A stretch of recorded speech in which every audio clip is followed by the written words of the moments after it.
Hi, this is Robert Colquhoun, Director of International Campaigns. Por la vida en Colombia está lleno de frutos. Geschlossen und manche dann sagen, ja, es ist nicht mehr so. People start saying that, if your thoughts fall foul of the popular opinion, that they're somehow criminal. Mi hija ha decidido no abortar. Our freedom in a democracy, in our open society, begins with the freedom of speech. Ante todo, los pilares de 40 días, ¿no? La oración, el ayuno, la loca. So sometimes it's just a little thing that we have to do. So también dignidad, que son creados también por But Dios. beyond what we say, anything we do at 40 Days for Life, anything we say to defend the unborn, we do with love. Los bebés no tienen que ser abortados de una madre. 40 Days for Life International Podcast. El podcast de 40 días por la vida internacional.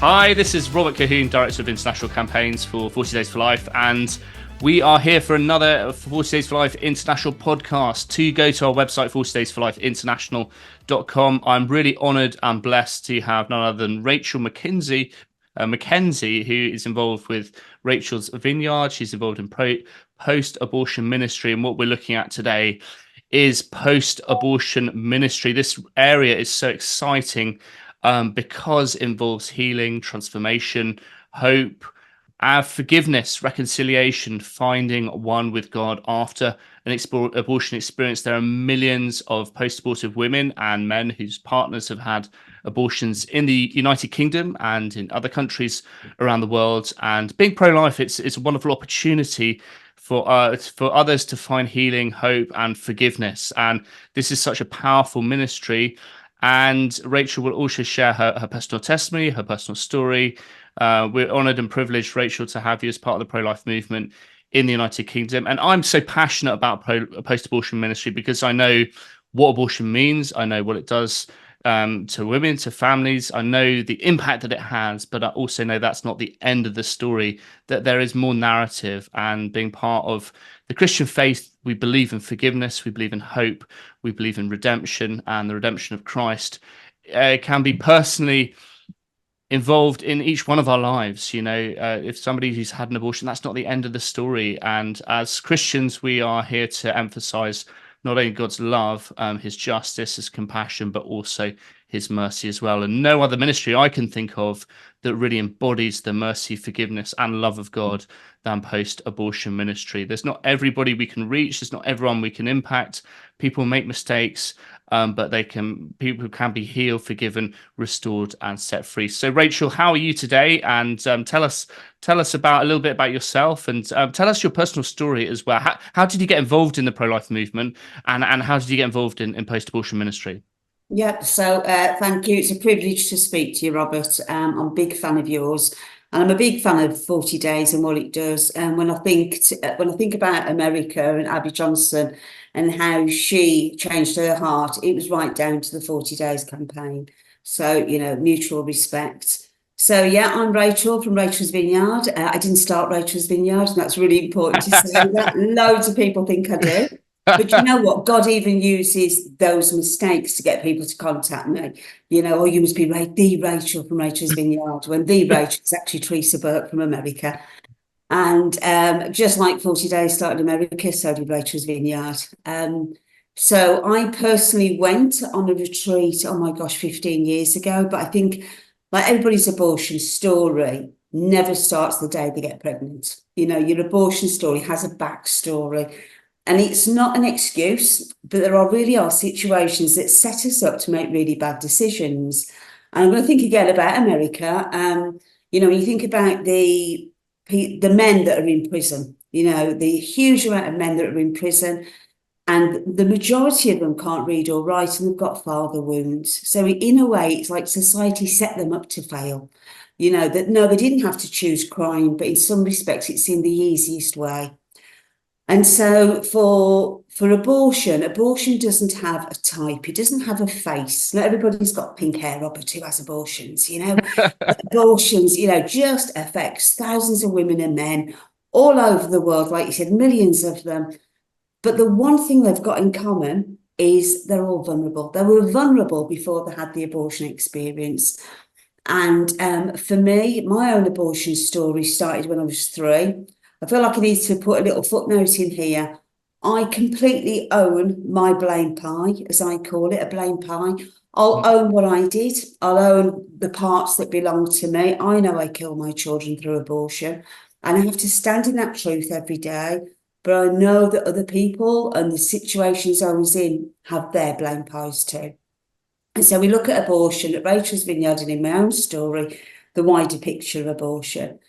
So like I said, my abortion story started when I was 3. Mum and my dad split up. I went to live with my dad, who was schizophrenic, and his parents and his brothers.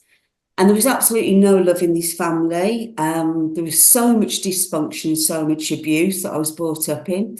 You really knew that you weren't loved. And for any kind of recognition, you had to earn it. And anything that sort of resembled love, you had to earn. And my dad was very innocent in this because my dad was schizophrenic. He was fighting his real own demons. And so later on, goodness knows, only God could do this. I became a teacher, and in teaching, I became a safeguarding lead, and I would go on 2-3 day courses where we'd find out about abuse, and I'd find out about sexual abuse, physical abuse, psychological, emotional and financial abuse. And I realised and recognised when I went on this training that all those different types of abuse happened to me when I was a little girl. And when I just look at the sexual abuse alone, you know, not only were my uncles having sex with each other, but they abused me. There was a lot of voyeurism. And then I was raped at the age of 15 by a man that was grooming me. I was assaulted at Birmingham University Library, of all places, in the theology department, and I was assaulted by a gynecology later on in life. And you begin to think, well, gosh, Rachel, you were dealt a really tough card, or you were, you know, always in these situations that led to some catastrophe. But the truth was that something was written on my head, and the word that was written on my head was I was vulnerable. I was vulnerable, and I was already set up. Now, I know I mentioned all those different types of abuse and the sexual abuse, but for me, that wasn't the worst abuse. The worst abuse that impacted my life was the neglect. So it wasn't so much what was done to me, it's what wasn't done for me. And it's very hard to put your finger on something less tangible. When you think about rape or physical abuse, you can name it and you can shame it and you know what it is. But with neglect, it's the things like never being taken to the hospital on time, or not going to a dentist, or never being reassured or cared for. And so experts say when you're growing up in a situation like this that you have to survive. So you either become rebellious or you become invisible or a people pleaser. And I very much became, overall, I was the people pleaser. There was like, you know, the fight, flight, freeze or fawn, and I would fawn. And I had to survive it. So I would people please the majority of the time. Sometimes I would fight. And I had a weapon, and my weapon would help me to survive. And it was a button that I would press so that you didn't know I was in pain. And that button I recognised and realised as I got older was called disassociation. So I would be disassociated from the situation I was in to survive it. I was hungry a lot, loved very little, and but I did have a dream. I wasn't Martin Luther, but I did have a dream. And my dream was I wanted a happy ever after. I wanted a once upon a time with a happy ever after, and I wanted a husband, but I just didn't know how to get one, Robert.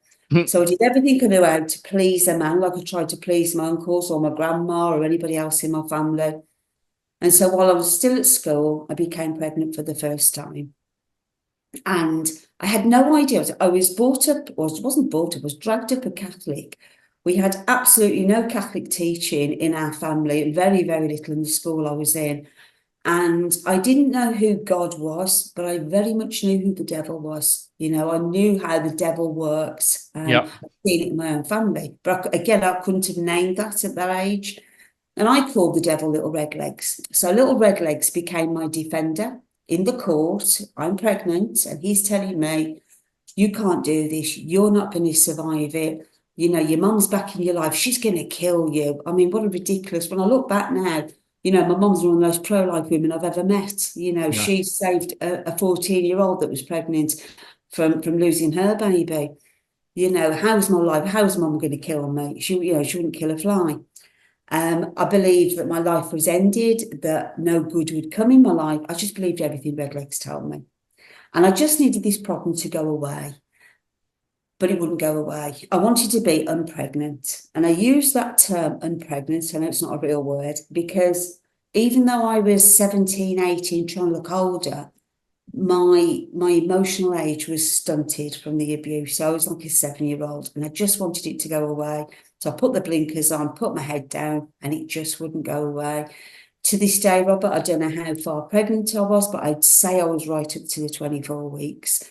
Because when I went to the family planning of all places, and what a title, I was asked one question: will this pregnancy, will this affect your mental health? And I knew to say yes. I knew yes was the answer I needed, because I had a problem.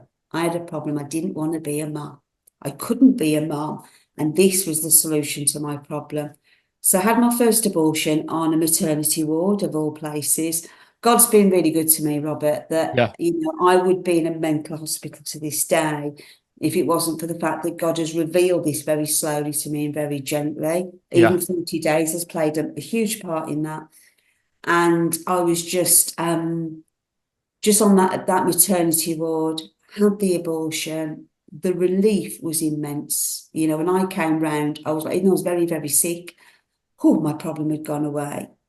But little Redlegs turned on me and he suddenly became my prosecutor, and he told me quite clearly that I was going to hell. You know, I had now committed the unforgivable sin. I had committed the one sin that nobody was ever going to forgive you for, let alone God. And so, but I just went home, I just swallowed that down and just got on with my life. And if nothing changes, nothing changes. And it wasn't long before I became pregnant for the second time. But the second time, I decided to be awake.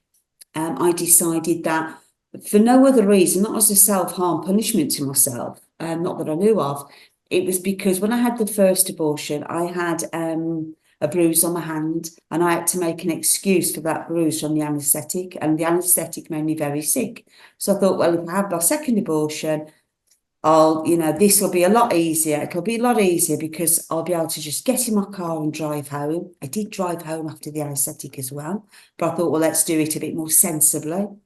Secondly, well, I couldn't go to hell because I was already going. I couldn't go to hell twice. And I just thought this will make it easier. And I think it was my second abortion, Robert, because between my first and my second abortion, I was swallowing the morning after pill like there was no tomorrow. And so I was pregnant again. Abby Johnson, who worked in the abortion industry and made a film about it called Unplanned, she said that abortion's got a smell. And because I was awake, I know that abortion has got a smell. I know what it sounds like. I know what it feels like. I always describe it as white light. It was so horrifically painful. And I know what it looks like because the abortionist didn't leave the room, but stayed in the room and counted the body parts of my second child in front of me. You know, which I know it must be very hard for somebody out there to hear, but this is the truth. This is the reality of abortion, and this is what happened to me. And I went into shock, and I didn't go into shock because of what I'd seen, because I didn't actually know what I was looking at. God revealed that to me, like I say, later on. But I went into shock because my legs were up in stirrups, and even though I didn't know I was killing my children with the abortionist, my body knew. And my spirit knew, and I was very, very wounded that day, on top of other wounds that had never been healed. And so, and I think my legs being in stirrups, not being able to move, reminded me of the rape again. So I was triggered as well. And so I bounced off the walls when I was released from the bed, got changed as quickly as I could, and left the abortion centre. And I call it a centre, not a clinic, because when I go into a clinic, I always feel better. I didn't feel better ever again when I came out of that centre. Yeah. And I was relieved. Again, I was relieved. My problem had gone away. I didn't want to be a mum, and I thought this had solved my problem. And but you see, all my abortions were in secret. and secrets keep you sick. You're only sick as your secrets. And good grief, was I sick. I was even bulimic, so I was filling myself to empty myself, fill myself to empty, reliving that abortion experience. And actually, Rachel's Vineyard started from Teresa Burke, who was working with a group of women who'd got eating disorders, and she found out they'd all had abortions, or the majority of them had, and realised there was a link between abortion and eating disorders. And I became very codependent. I got attachment disorders. I even created a phantom child. I had a whole room, a nursery full of clothes for a child that didn't exist. Wow. And I would go to Mother Care, it's a shop that we used to have, and I used to go and buy clothes and just walk around as if I didn't even know I was grieving. I didn't even know what I was doing. I was just in this fantasy. And so that was my background story to my abortions. But it came to a head in 2000. You see, with every relationship, part of me broke that was already broken. And in 2000, I lost my house and I lost everything through blackmail because I split up with this man. I had two rules with men: you couldn't hit me, you couldn't have an affair. Anything else went, and everything else did go. And so I signed over the house to him because even though half of the house, it was a huge house, we had everything money could buy and no peace, because we can't buy peace, you know. And so I signed over everything to him because he was going to tell my mum about the abortions. And when I signed everything over to him, he still carried on threatening me. And I was now teaching in a Catholic school. I had my second abortion whilst teaching in a Catholic school, you know. So this isn't, you know, this isn't about a woman that was a drug addict, prostitute on the streets, you know, that's pregnant. This is a Catholic teacher working in a Catholic school, teaching children about Jesus, haven't got a clue who he was, not a clue. And luckily I met this woman who to this day writes all the welcome cards. She's in her 70s now, writes all the welcome cards for every single woman and man that comes to Rachel's Vineyard. She still plays a part in my life today. I was just about to leave teaching anyway in 2000, and she just grabbed me and she said, "What's going on, Rachel? Something's different." I was losing a lot of weight. I said, I'm being blackmailed. And she said, "Over what?" And because I knew that she was really Catholic and really into her faith, but I also knew that she knew the mercy and love that God had, I felt I could say to her, "I've had abortions." She didn't even blink. Her face didn't change. She just held me and she said, "Come on, let's go and pray." And she prayed over me, and I said, you know, and to this day, thank God it was her and not, you know, some demonic group I'd gone to. And I said, "Does that mean my mum won't find out about the abortions?" And she said, "Well, maybe, just maybe, you know, your mum needs to know." I said, "You know, I don't want this to happen."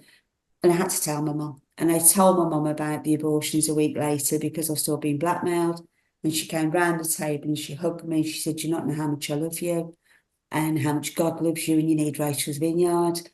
And I near enough told my mum to get lost, you know, in very colourful language. You know, why would I need Rachel's Vineyard? How sick is that? And this God, you know, God's got a plan, whoopee, so would I. But after another 8 years of my mum constantly praying, you know, if you got a mum or a dad praying for you, you might as well just give up.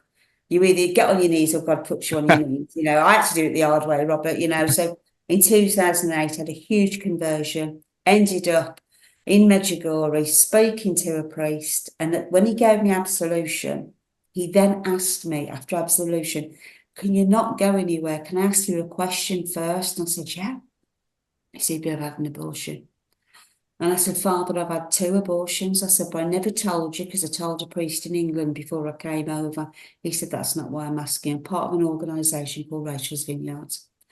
And he said, "I'd love you to come." And I just knew that this wasn't a little sign from God. You know, the fact that this priest is in Medjugorje at the same time as me, he's like 1 in a million. Providence, yeah. You know, oh my gosh. And he was just in neon lights. I just went to Rachel's Vineyard, you know, but there's always one that goes to Rachel's Vineyard that is grieving the children that could have been, not the children that are. And that person was me, you know. And I thank God I went to Rachel's Vineyard in Ireland. Thank God, because if it had been in this country, I think I'd have done a runner. And God had closed my ears to some of the things that we were going to be looking at. I don't think I'd had the courage to step forward and go. And my biggest regret after my abortions is how long I left it to go to Rachel's Vineyard, because it changed my life completely.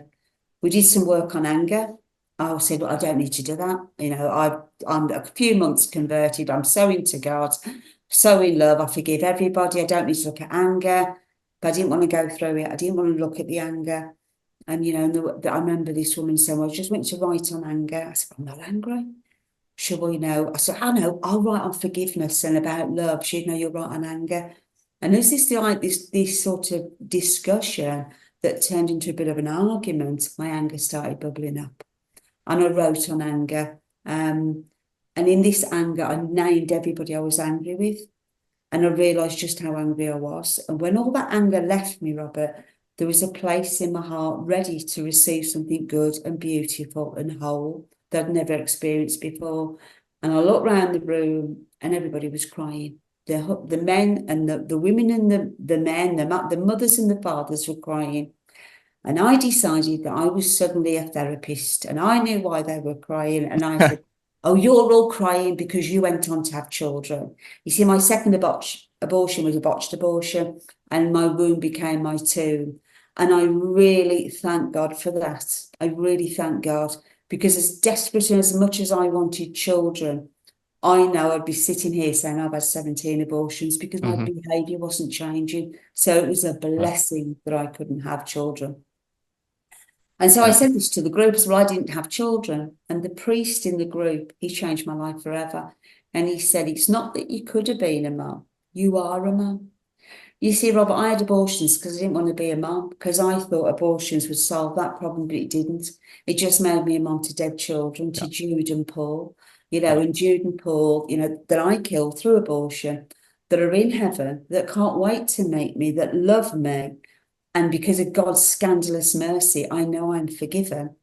And I'll spend the rest of my life honouring Jude and Paul, because at the end of the day, there's always hope.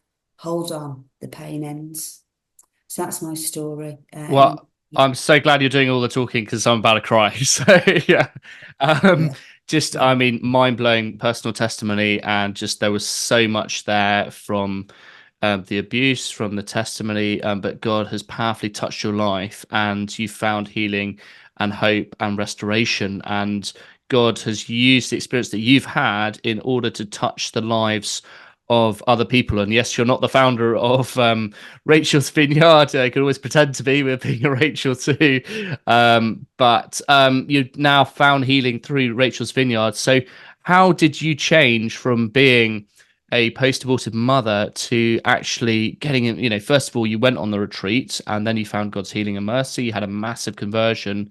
But then you actively got involved in helping other people, and the mercy, forgiveness, healing, reconciliation that you personally received, you were then able, because you'd experienced that hurt, pain and forgiveness, you were able to minister to other people having gone through that personally. So tell us, you know, how did you get involved in Rachel's Vineyard, and some of the stories of other people who had healing, and, you know, how do pro-lifers, how do we engage with people who, you know, we have post-abortive women come up to us in the street the whole time, you know, and like, you know, what should we do? What is the language that we should be using?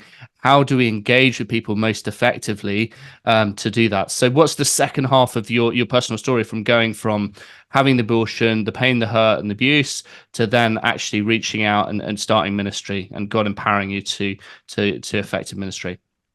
Yeah, so I think the first thing was when I left Rachel's Vineyard, I felt like I didn't need an aeroplane on the way. I could have flown home. You know, I was on such a high. And my auntie came with me to support me, but also, you know, because she'd lost a family member that I'd killed through abortion as well. So she came to grieve my children, and also to grieve the loss of her own child through miscarriage. So because at Rachel's Vineyard, Rachel's Vineyard supports those that have been affected by abortion. But if somebody comes that's had an abortion, or if somebody's coming to participate, to then be on the team, because everybody has to participate on a Rachel's Vineyard. If you're the priest, the therapist, whoever you are, you have to participate first. You have no spectators. And not everybody on the team's had abortions, because it's really important that we have people that have had abortions, and just as important, people that haven't, to make up the body of Christ. And so we have no spectators. Everybody brings their own wounds. So my auntie brought hers. So on the way home, we got into our cars at the airport. She got into her brand new car, and it was written off on the motorway, 5 minutes down the road. I got in my car the next day, and my car was written off. So somebody was after me now. Yeah. I mean, the little red legs was not happy. Yeah. Mm-hmm. You know, he wasn't happy about, but you know, God turns all good into bad. No, he doesn't. He turns all bad into. Can you imagine that? Let's see. You know, edit it. You know, but for me, I know I'm going to have a bit of a tangent here, but you know what blows my mind, Robert, is I was already going to hell. The way I was living my life, I was already going to meet Satan. I was doing his work, and while I was doing his work, he left me alone. And God waited till I'd done something so diabolical as have abortions. And he got my Jude and Paul. And in that, I thought, do you know what? I'm going to get some good out of this. And it was through me losing my children through abortion that made me stop eventually, put the brakes on, and look at God for his mercy. And it's that what brought me back. You know, that only God could get something so horrendous as that and make some good out of it. And, you know, and part of that good is I wanted to pass that on. I want to be part of Rachel's Vineyard, but I wouldn't tell Rachel's Vineyard about me because I wanted this to be from God. And because I've lived such a wild life before, when I came into conversion, you know, I learned very quickly that God actually knew better than me. You know, and so I needed to just do God's way. So I say yes to everything. That's why I'm doing this interview, Robert. I don't get a chance to go, oh, you know what, Robert, I'll pray about that and get back to you, right? We're not called to go and pray about it and think about it. You're called to say yes. Exactly. And if you're free, you say yes. You know, it's one of my things that drives me insane. And so God knew I wanted to do Rachel's Vineyard, but I wanted it in his timing. And I would wait to be asked. And I actually was given a talk at a conference, and it's in this conference, I was asked to give half a talk, and the other half a talk, you might have met her, was Isabel Vaughan Spruce, you know, one of the heroes of the pro-life movement. And I met her there, and through that talk that we did together, Rachel's Vineyard found out about me. And so did 40 Days, because Isabel was part of 40 Days. So Isabel asked me, would I go and give a talk at 40 Days? You know, which I'll talk about later, of how I got involved with that. Because I had to say yes. So it was very easy. So I started Rachel's Vineyard in the Midlands. It's gone from strength to strength. So we support those that are affected. So who are they? It's not just the mothers, it's the fathers, the grandparents, the siblings. This really impacts siblings. You know, when the mother has had an abortion, they suddenly recognise and realise that their mother's love for them does have conditions. It's not unconditional. You know, when a father didn't have a voice or had too much of a voice to force a woman to have an abortion, when he comes, he's so broken.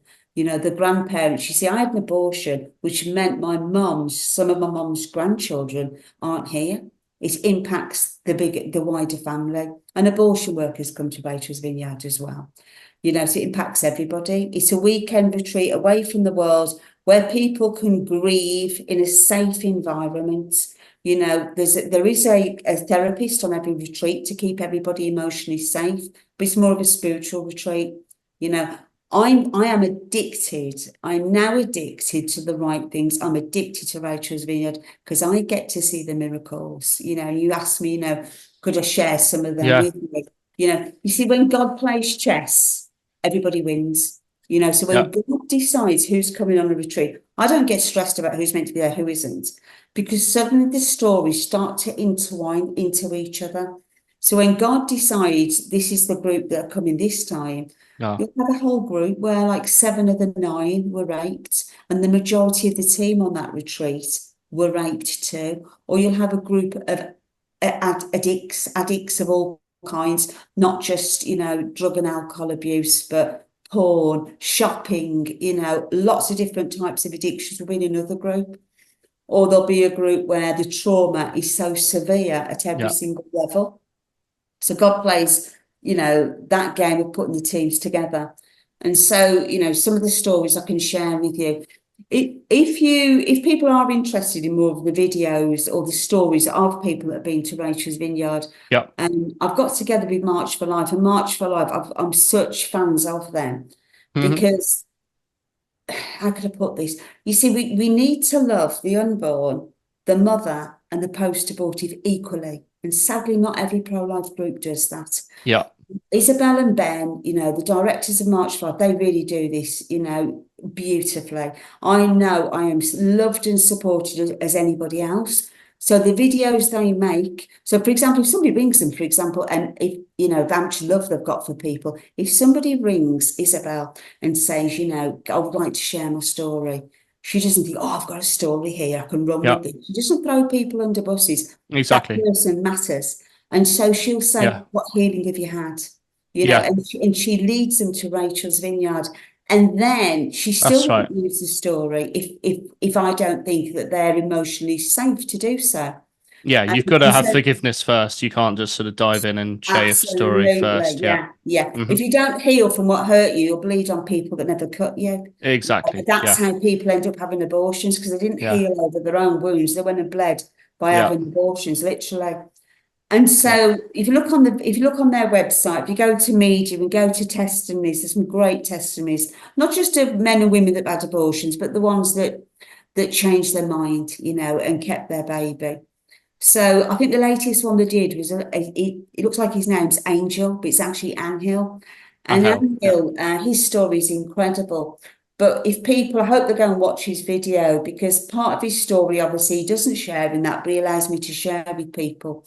Is he really lost his voice? He wanted to keep that baby. And most people think, it's, men always want them to, get rid of it or get rid of the pregnancy. He didn't. He wanted to keep his baby, and he didn't have a voice, and he didn't speak up. He didn't feel courageous enough because of his past wounds. So we did a session on anger, and in that anger, he really found his voice. And I remember at the end of the anger session, he was right at the back of the room, and he screamed at me, "Can you hear me now?" I was like, "I can hear you now. Now you can sit down. Now you've got your voice." And he didn't sit down. He started walking to the middle of the room. He said, "I've got more to say." I said, "Well, you say it then." And he screamed, "Don't kill my baby." And then just collapsed. We were all just in bits. We couldn't carry on for age. We were all just in bits. That was what he wanted to say 10 years ago, 20 years ago, and he couldn't say it, but he could say it that day. And that was so healing for him. This really impacts men. I'll tell you the man's story, then a couple of women. There was a man that came, and he made an inner vow. He said, "Rachel, I will never let go of this pain, because if I let go of this pain, I've got nothing left." And like that anger work again, when he dropped that anger, there was a beautiful place in his heart. You can't have vengeance and anger and hurt in your heart and carry your child there. So he got rid of all that, and that's where he could place his child. That he wasn't burying his child that day. He wasn't letting go of his child. He was putting his child in his heart, because that's where God is, within us, not outside. So that was so, just to watch him, the transformation, that every single person that comes on retreat has this transformation that happens to them, every single one. There's another woman that she came on retreat forced into the abortion. She had the tablets rammed down her throat. This wasn't a woman that wanted to do this. And I said, your blame pipe is, I can't even see it. I swallowed. It was like, my gosh, she owned the truth in that she swallowed the pills. And she came to the retreat. I was quite worried about her, Robert, because she was saying, "I'm dead, I'm dead, I'm dead, I'm dead." And you just knew she'd been dead for years. And she wouldn't go to confession, hadn't been for years. And because there's a priest on the retreat, and the priest journeys with us, I said, well, should we think about confession? She said, no, this one day we're walking. I've got her to make him. I'm very sneaky. I laugh people to Jesus, do you know what I mean? Or I push him. Yeah. And so I gave her a cup of tea to give him, because he was in confession. I said, take that into him. I said, should we go and have a little chat? And she said, I'll go and have a little chat. I said, well, he knows about your abortion. He's been here all week. And she's, and so I opened the door, put her in. She thought I was walking in with her as if I could stay with her. And I put it, and I said, Father, I said, she hasn't been for years, blah, blah, blah, blah, blah, blah, blah, blah. I said, help her. Shut the door. She's going to kill me when she comes out. She was over an hour in there. Wow. And Yeah. when she came out, I found her in adoration. I went and sat by, and she looked at me and she went, I have new life, new life. Wow. This restored her. She had the sacraments the next day, even though she was going to go back home, and live with it. She was living in sin. And I know this, but that day, she'd shined her halo in confession. And I thought, she needs the grace of the sacraments. And she had the sacraments. She went home and she left it, because that's what she needed. That's what she needed to do, to do it, and because God just meets us where we're at. He doesn't say, when I think about the prodigal son, he doesn't shout from the vineyard. He runs out. It's us that stand still. He runs out and embraces us. So he meets us where we're at. Then what does he do? He walks us home. So we have to make that journey then. So there's just a few of the stories. People that have come to Rachel's Vineyard for one abortion, they've left with 5. Because that's the one that mattered. That's the one they wanted. They didn't want the others. But actually recognising if they hadn't had this abortion, they wouldn't have had that one, they wouldn't have had the first. And that there was set up, Yeah. Well, you touched on a lot there, and just the personal stories are mind-blowing. And I've just always thought of post-abortion ministry just being so powerful, the healing that can happen. I heard a story of somebody who turned up at a healing weekend in sort of goth clothing, and at the end of it they were dressed all in white, and that was symbolic of the spiritual transformation that they've had. But it is a life journey.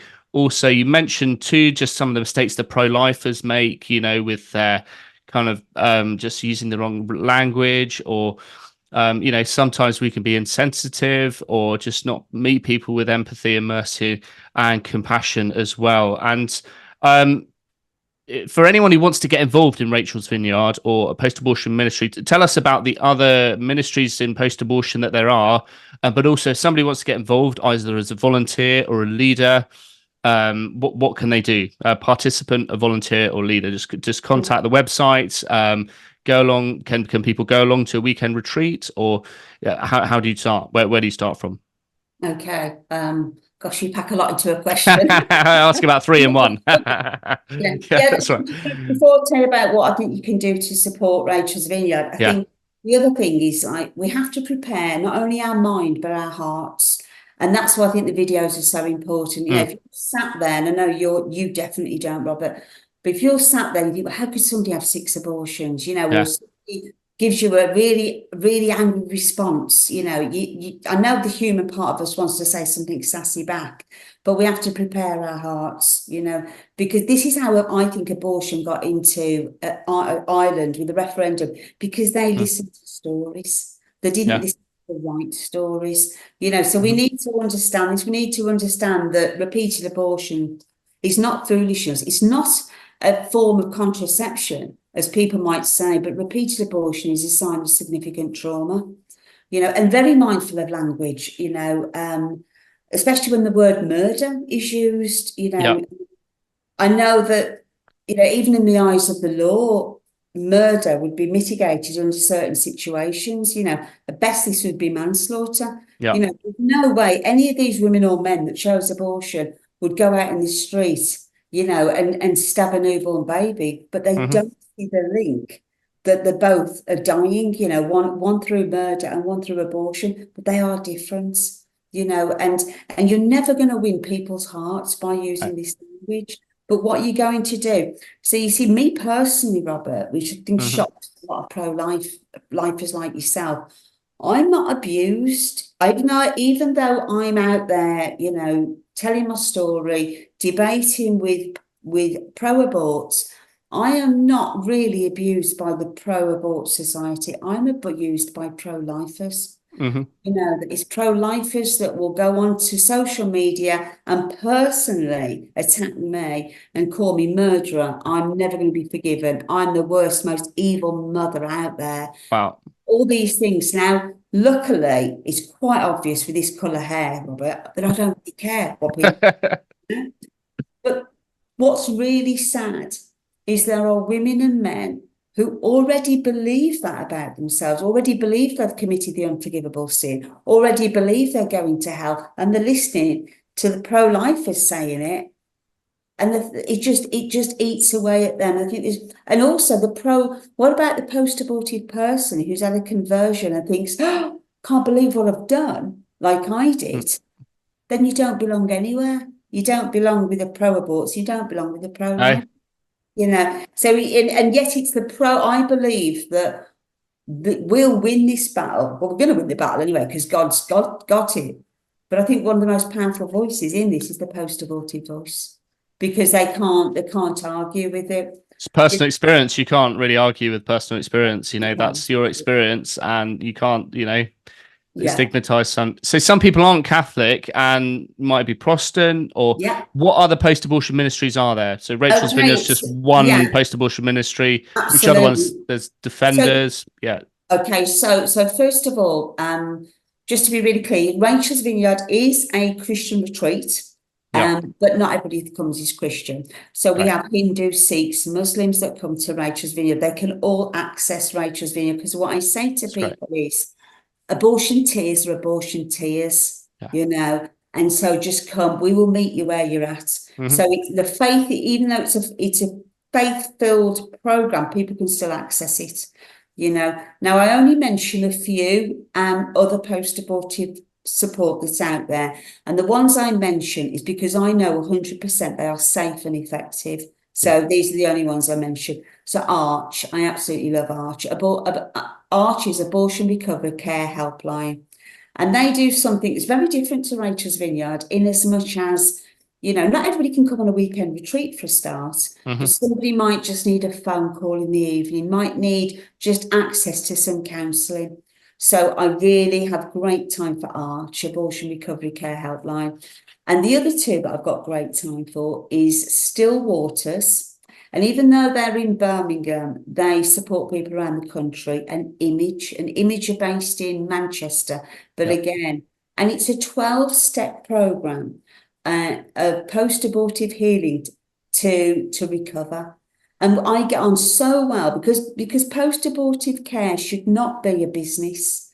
We're after the holistic approach of that person. So if I think, that person will be better off going, or that man or woman would be better off going to Still Waters first, and then might come to Rachel's Vineyard, they might need to come to a couple of things, then that's what we do.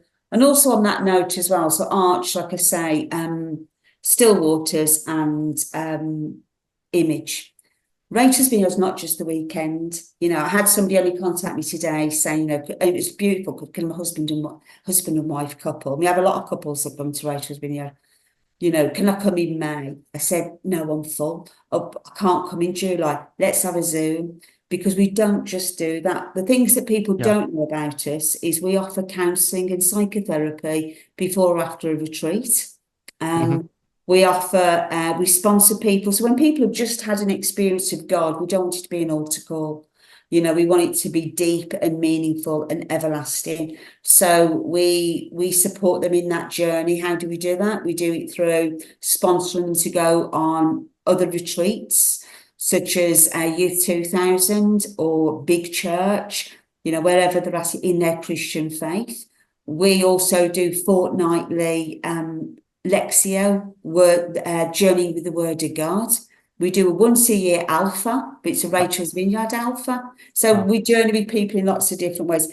It's a very much a holistic approach. If somebody tells us they've had an abortion due to a rape or abuse, then we get them help towards Grief to Grace, which is an incredible organisation that Teresa Burke started. It's now in London to support people who have been abused. So there's lots of other things that we do to help them. That's absolutely incredible. And Grief to Grace specifically deals with people who've had abuse. And is that like a sister organisation to Rachel's Vineyard, given Teresa Burke's also the founder? So on the Rachel's Vineyard, we'll do what's called Living Scriptures. And so a living scripture is a Bible reading, a meditation, and then you react to what you heard. So an example of that we don't use is Jesus dies on the cross. So it doesn't matter if you don't believe in Jesus to hear the story. We always know it's a living word of God. It will have an impact, but when, Jesus dies on the cross, then you're standing at the foot of the cross, you're hearing what Jesus says. And then if you were on the retreat, I would get you to react to what you heard by saying, I'd look at you and go, when Jesus said, forgive Robert, he didn't know what he was doing. Did you know what you were doing that day? So that's the living scriptures, is to help them towards their abortion story. They tell their story, and then it leads at the end of it with the anger work. We have a memorial, because the majority of abortions, I have been to abortion funerals, but the majority of abortions, there's no body to bury, unless they put it in the freezer, which, some have done. And then been able to get proper dignified funerals. So there's no body to bury, so it's as if the grief goes on and on. So we have a memorial where they get to honour their children and get to honour who they are in light to that, to the memorial and to their children. So let's say that somebody comes up to you in the street, you're at a 40 Days for Life vigil, and they say, I've had an abortion. What is the best way to, do you think, some people run their own pro-life organizations, and some people have set up their own post-abortion ministry groups within their own group. Do you think it's referral to an existing ministry, or perhaps even having somebody on your team who's post-abortive who could be a reference point? What would you do if somebody comes up to you in the street, have had an abortion? What would be the recommendation to leaders and volunteers of 40 Days for Life? What to do next? So I would always signpost. Personally, I would always signpost them. And I'd always signpost them to the experts. I very often get phone calls, which is, well, not too often, but I do get crisis pregnancy, unplanned pregnancy phone calls, where people want to book their abortion and their healing, which is like so confusing for me to hear that. And I don't take that conversation any further, because I know the experts in this, the experts being 40 Days, Good Counsel Network. So I go to where the expert advice is. I think when somebody says on the street, I've had an abortion, one of the things I always say is, first of all, meet them where they're at. I needed to know, Robert, before I was even willing to look at what I've done, I needed to know that I was loved. I needed to know that, that I was going to be loved wherever I was coming from. And that's what I met with people like yourself and people like Isabel, that I felt part of that.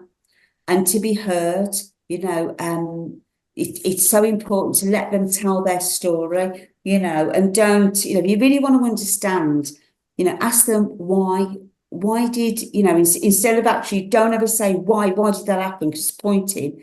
Ask them, how did that happen?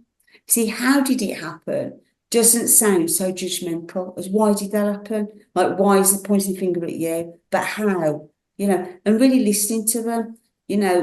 I'm on a healing journey that won't end till I'm in heaven. And, part of my healing today, the most, and all the experiences I've had today, the most healing was seeing your eyes well up when I tell my story. You make a difference, Robert. When you don't even know that you're making a difference, knowing that my story matters, and that's why it's so important that we stand outside abortion centres in love and truth together. Don't ever lose that compassion. The majority, I love this, that the majority of people that change their mind outside an abortion centre is when a man's there. Because you're shown what a good man looks like. And that's why we have good men on the team. That's just as important too. And also, I was saying about 40 Days. Isabel asked me to go in and give a talk at 40 Days. She didn't know that I'd made this pact with God of saying yes. When she got up on the stage and I told my story and I got up, and she just said to the audience, unfortunately, I was sat in the audience, I hadn't left. She then said, I need people to put the names down for 40 days. I thought, are you having a laugh? Do you know what I mean? I do not want to be part of 40 Days. And it wasn't because I heard the rubbish about, you're this and you're that. Yeah. Just the thought of standing somewhere cold. Do you know what I mean? It's, praying for that long. No. And there I was with a pen, putting myself down for an hour, and my first 3 40 Days campaigns, it wasn't until the third one that I turned round and I realised that's where I had my second abortion. Wow. So how good God was. And I was struggling to get money for Rachel's Vineyard. I really needed, this statue and this altar cloth. It was going to cost £1,000, and I've got no money. And the man I was praying with gave me £1,000, and he didn't know that I needed. Wow. You That's know, amazing. that I have gained more than the 40 Wow. days have gained from me being there. You know, and Right. do I like going to 40 days? I absolutely hate it, Robert. Yeah. You know what I mean? No, I don't. I'm not even going to pretend. I'm not going to advertise 40 days. No, yeah, absolutely love it. I hate standing there. I hate being cold. I hate praying for that long. Why do I do it? If I had to go away and pray about it, I'm not doing it. I don't have a choice. None of us have a choice, because one day we're going to meet our maker, and he's going to ask us, were you in the battle? It's not going to ask us if we won the war. Were we in the battle? Yeah. That place is 40 days, and that's where we have to be. The Rachel's Vineyard, believe me, is a walk in the park compared to me saying, how much I really don't like doing something. You know, and it's good for me to keep doing it, you know. Well, if you were super keen and there'd be something wrong with you, you know what I mean? Absolutely. Yeah. So now, is there some people who want to get involved but haven't had the forgiveness and the healing? That's really the first part, is the personal healing, forgiveness, and then get involved in post ministry. Like other people who it's like, oh, you missed step one, like go back to step one. Have you had that experience before? Yeah. I've also I've had people ring me up and say, I want to volunteer. Yeah. And I went, that's great. How do you know? Because do you know what I mean? Because Yeah. you can see 40 days, you can see what happens, or you can see some ministries. You don't actually see what happens. So what I always say is, come and experience it. Come and experience it. And then we both can decide together if it's for you. But you're not going to spectate. If you're not post-abortive, you're going to bring your stuff, because we've all got it. You know, and I have said to, you know, pro-life organisations, you know, your leaders, you know, and that goes out to you as well, Robert, you know, come on Rachel's Vineyard, because you experiencing it. I know that Ben, from the director of March 5, he came and experienced it. Now he feels that he can really say, you need to go to Rachel's Vineyard, because he's seen the miracles, he saw what happened. And, you know, and I always say, everyone that comes is going to heal, not because of me, in spite of me, because God turns up big time. Exactly. You know? And so, so everybody, especially in the pro-life, if you want to have the best education, the fastest program is to come for a weekend. So we don't want wounded wounders, and you need wounded healers. And you mentioned about how pro-lifers can be unhelpful by being judgmental, by being patronizing. Just elaborate a little bit more on that, of just what are the kinds of things that are unhelpful for pro-lifers to communicate, like being on Facebook and posting something vitriolic. This is something that doesn't help the pro-life movement. It's like we want to reach out to people in truth, in love, and everything that we do, think, and say has a bearing, for the entire pro-life movement. So absolutely. Yeah. So I think it's, not only the statements, the really obvious ones like you murderer, or, you've committed the unforgivable sin, but even, even the ones where you've read what somebody has put, but you haven't challenged it. And if we don't challenge it, when I was abused quite badly last year on March for Life, and they came down on them, and I felt really supported in that, because I did actually feel, I don't very often get wounded, but I felt quite wounded. I didn't see it coming. I think it was the shock element, and the shock element then would trigger the shocks I've had in my life. So I think as organisations, being, especially if you're a really big organisation, have somebody check what people are putting and are called out on it. I know when I've spoken to a few organisations, they've deleted comments or at least challenged it, because I don't think it's not helpful always to delete what people are putting, but to challenge it and go, you have not got, like when you're just, at 40 days, you'll notice more than anyone. You'll get some that's not helpful, that are actually not part of 40 days. Yeah. And it's calling them out, going, you're not part of this, you're not part of 40 days. What you're saying there is not what, you don't represent us. Exactly. And I think having to say that. Yeah.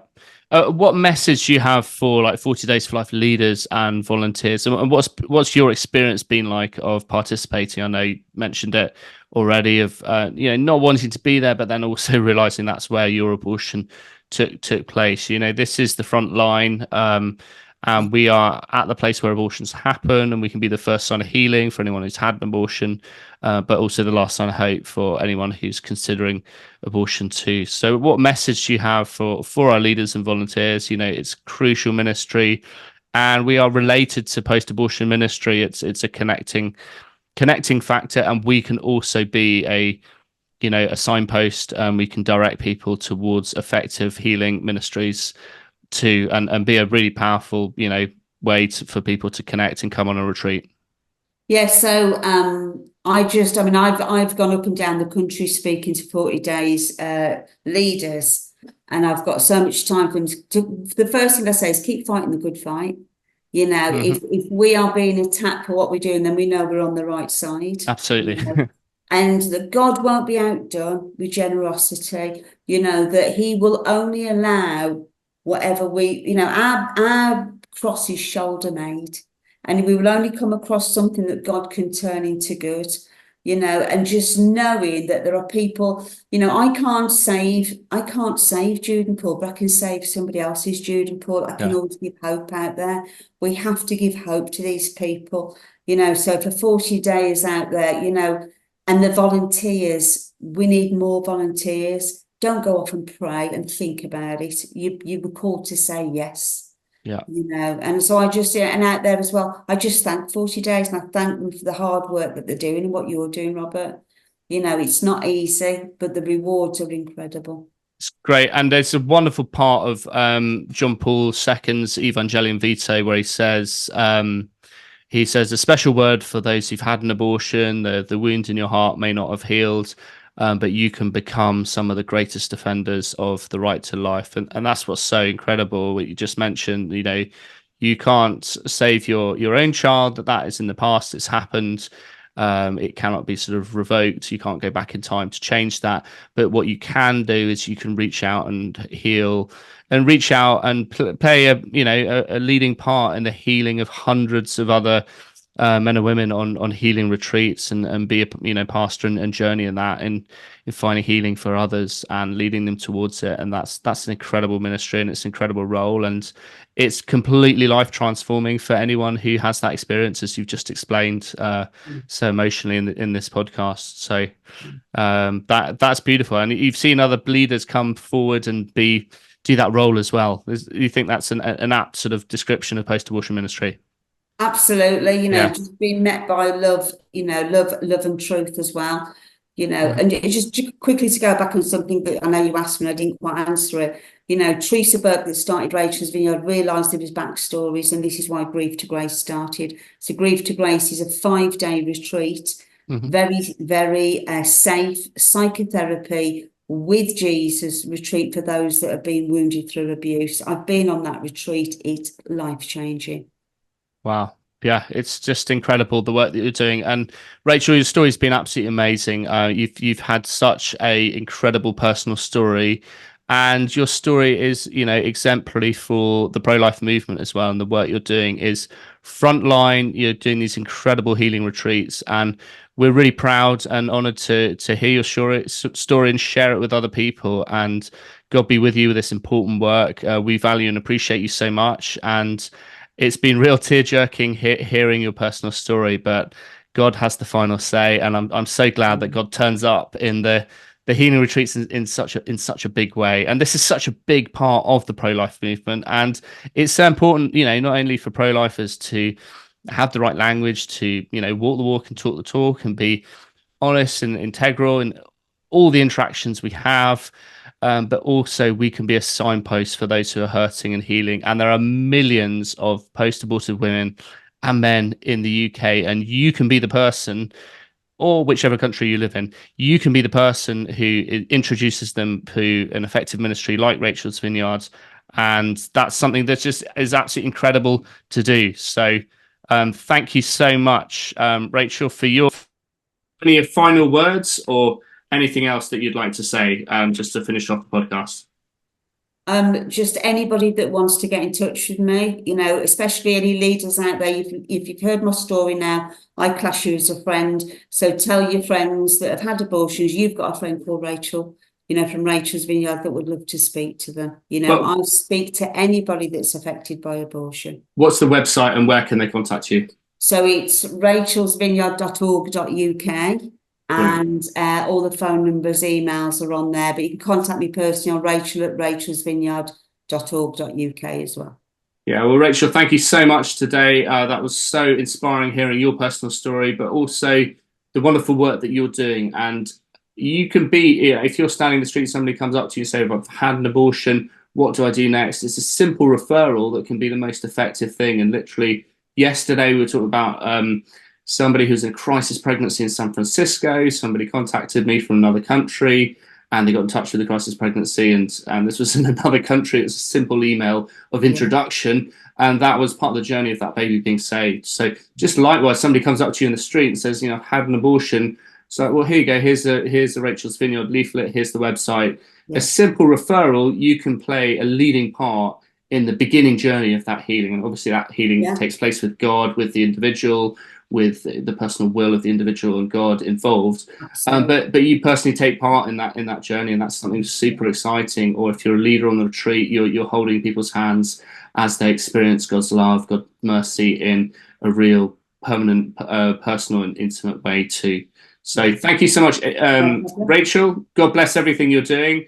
Thank you so much for listening. Do go to 40 Days for Life International. We've got more podcasts, articles coming up all the time. So it's an exciting journey. And maybe you don't have this ministry in your own country if you're listening from abroad. Pray and discern, trying to getting a Rachel's Vineyards ministry started in your own country if there is no existing post-abortion ministry and God's calling you to that work. So thank you so much for listening. May God bless you, and look forward to seeing you next time. Goodbye. Bye. No te pierdas los podcasts de 40 días por la vida internacional con entrevistas, reportajes y testimonios de todo el mundo. Don't miss our podcasts with interviews, news, and reports from around the world.